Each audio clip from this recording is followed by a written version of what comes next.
I can't believe I get to talk Knicks with this guy. I'm already fired up. The host of the Stephen A. Smith podcast, First Take, a man wearing the most fly suit at Radio Row. How are you, Stephen A? I'm good, man. How you doing, man? How's everything? Can you believe we are living in a world where the New York Knicks are the most well-run team in New York City? Well, right now, yeah. I mean, listen, if you're the New York Yankees, could you be better? Sure, but at least you got 27 championships to fall back on. When you look at it from that perspective, they're moving on up. I respect it, but I've waited too long, man. It's been 1973, since the New York Knicks have won a championship. So I appreciate the fact that they're well-run now compared to how they've been in the past. But to be quite honest with you, I'm just not satisfied. I want a championship. I want at least a trip to the finals with a respectable chance to win a championship. I'm aching to see that from the New York Knicks, and until that happens, I'm gonna You're gonna be glass half empty. I'm gonna temper my enthusiasm. Okay. You can call it glass half empty all you want to. I got 50 years of misery to point to. I get that. So that's what I'm talking about. I want to hear no shit about no glass half empty. These guys have played with my emotions and my heart for quite some time. At least you've seen one, though, Stephen A. I've never seen one. Well, you can say I saw one, but you count me 6 years old seeing one, really 5 going on 6. Yeah. Because the finals are in June, and I had turned 6 that October of 1973. So my attitude is, as far as I'm concerned, I don't remember. Jalen Brunson, can you believe he's this good? Because when the Knicks brought him in, I liked him at Villanova, winning player, played well in Dallas. But then he comes to the Knicks, Stephen A. The guy just nobody saw it. New York Knicks lucked up. I don't think they saw this. Jalen Brunson has been sensational. He's literally a league MVP candidate. Literally a league MVP candidate. And I think you got to give credit where credit is due. And I got news for you. With Embiid out and no longer scheduled to be eligible for league MVP honors, if the New York Knicks end up with a top 2 seed in the Eastern Conference, Jalen Brunson is going to be my league MVP. I love hearing that. I really feel that way. I love that. He's been absolutely sensational. But we also have to recognize the fact that if he is our number one option, the chances of the New York Knicks winning an NBA championship still are less than when you consider some of the other teams like a Denver, like the Clippers, like Boston, etc. And so I'm worried about that. I still think the Knicks, it would have been nice to get a piece. Bogdanovich, Burks, I get it. They're an upgrade. They help you, give you some depth. I get that. OG Anunoby, I can't say enough about the acquisition of him and elevating them to being the number one defensive team efficiency-wise. I love what I'm seeing from them.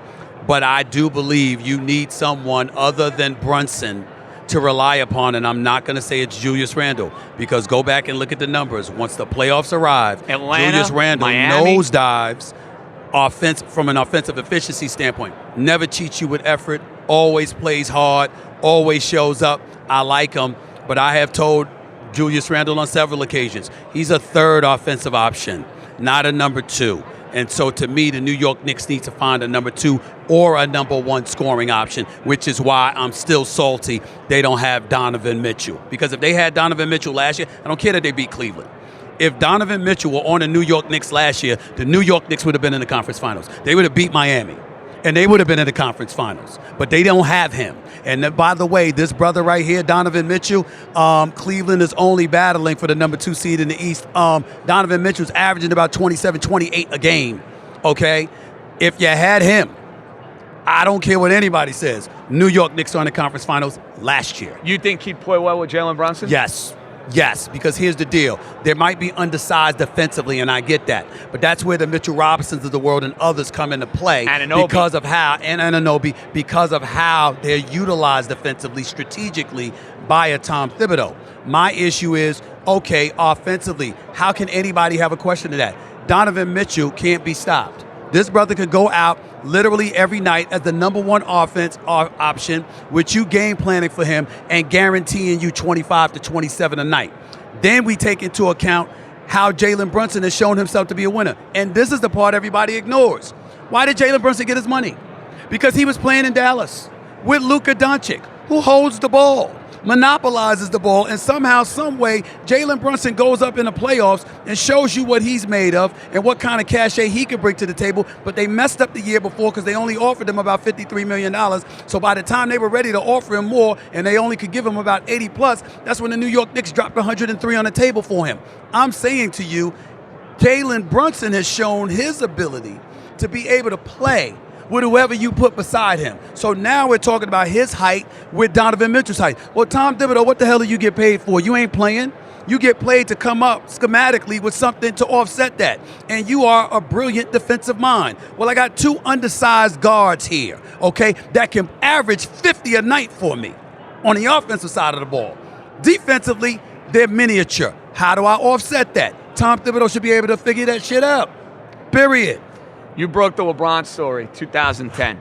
What's more likely to happen, Stephen A? You know Donovan Mitchell wants New York City. He's a New York boy. He's a big-time Met fan. He loves the stage of New York. Yes. LeBron, his situation unsettled right now in L.A. I tell you right now, more likely to happen. LeBron finally comes to New York. Donovan Mitchell is a Knick. I say Donovan Mitchell. The reason I say Donovan Mitchell is because Donovan Mitchell wants to be in New York more. LeBron would be willing to settle for New York if he couldn't be in L.A., but he's got a lot of things outside of basketball going on that Tinseltown facilitates. I don't think he's appreciating the cachet that New York and winning in New York would bring him.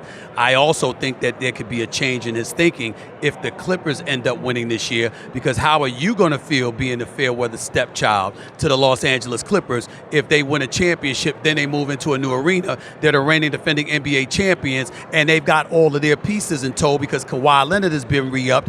Paul George is scheduled to be re-upped. The billionaire that is Steve Ballmer could potentially re-up James Harden. Russell Westbrook has already accepted less, not only in dollars, but a lesser role, being that Energizer Bunny and spark plug off the bench, and Normal Powell, as big time as he is, isn't going to be in a position to command but so much. So you're going to have your pieces in place in the second largest city in the United States, in Los Angeles. You're going to be a champion, assuming that happens. If you're LeBron James, do you still want to be a Laker under those conditions? I don't know whether or not that's the case, but I do know this. Donovan Mitchell always wanted to be a New York Knicks. Leon Rose blew it.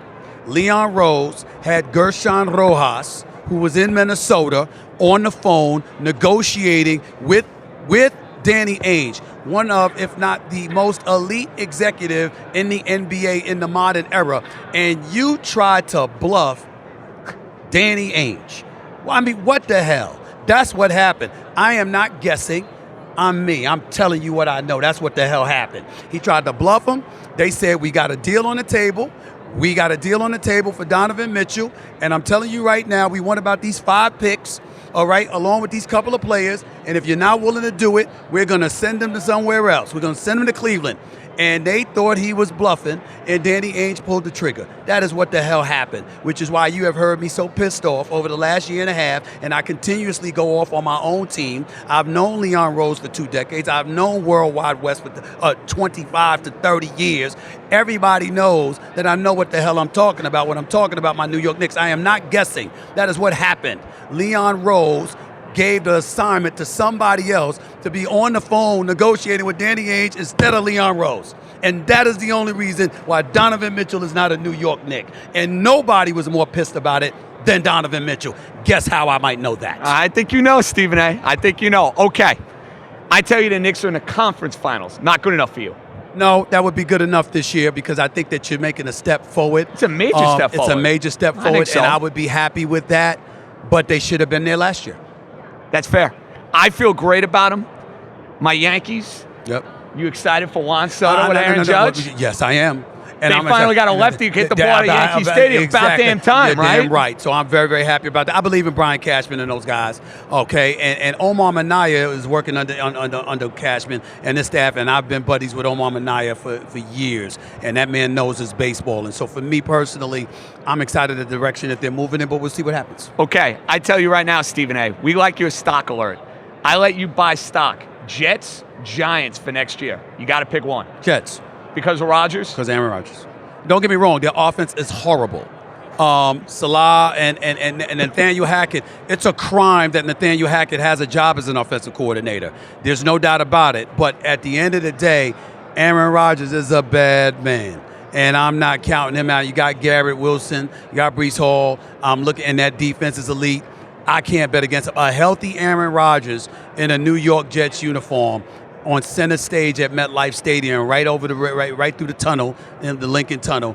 I gotta believe that their stock should be higher than Daniel Jones and the New York Giants, even though I love me some Brian Dable. Stephen A., final one. Your favorite New York athlete all time?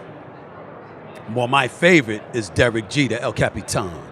Yes, sir. I'm a Derek Jeter dude all day, every day. That's my brother right there. I got mad love for him. He's represented the Yankees the way they were supposed to be represented. He demanded championships and an attention to detail and a focus. He wasn't interested in subpar nonsense. He did what it took, and he galvanized and energized folks to do the same. And if you didn't want to do that, he didn't want you here. That's the kind of athlete that I want representing New York City. We here to win. Whether we win or lose, we here to win, to strive to win. And if you ain't on the same page as me, get the hell out. That's what I'm talking about. Stephen A. Smith, great book, pod, First Take, man of many talents. Thanks for a few minutes. Appreciate it, man. Thank you so much.